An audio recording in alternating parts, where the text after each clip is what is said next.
A Match for the Prince is a really enjoyable film. This is a Real One film from 2023.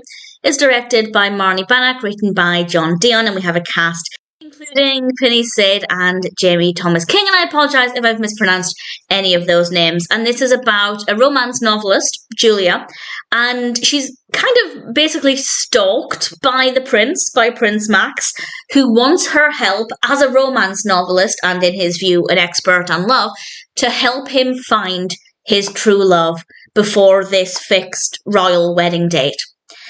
The narrative is a bit of a stretch, at least initially, but if you can get over how bizarre that is as a concept, then I think you'll find it to be quite enjoyable. I will also say the prince was really, really unlikable to begin with, but I don't think it took that long for me to start to like him and get on board with his personality. It definitely wasn't instant, but it didn't take a tremendous amount of time. So actually, the first maybe 20 minutes or so as we're establishing the narrative and first meeting the prince, it's not very good, but after that, it's really thoroughly enjoyable. The characters become really likeable. Julia was likeable pretty much from the beginning, and I enjoyed watching them together. And of course, there are various questions, such as, will the prince find true love? Will Julia? And I'm not going to answer any of those questions, of course, but I enjoyed the journey. I enjoyed the process. I liked finding out. The narrative itself is very sweet, sometimes sickly sweet. There is a lot of love and romance in this, in at least in certain parts of the film.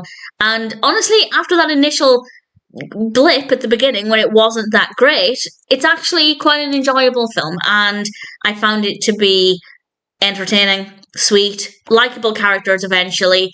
And I don't really have any complaints. A Match for the Prince is ultimately a decent experience, generally an enjoyable film. All of the technical aspects are very good. Bright lighting, good costumes, great camera work, nice locations. Absolutely no issues there. Performances very good. So if you're looking for a sweet film with generally likeable characters and quite a satisfying narrative once it gets going, then I'd say A Match for the Prince is definitely worth watching. For me, it's just a one-time watch, but that's absolutely fine. I ultimately came away from it feeling quite satisfied with the experience, and if A Match for the Prince sounds like something that might appeal to you, or if you're just a fan of Real One films in general, then needless to say, I'm quite happy to recommend it.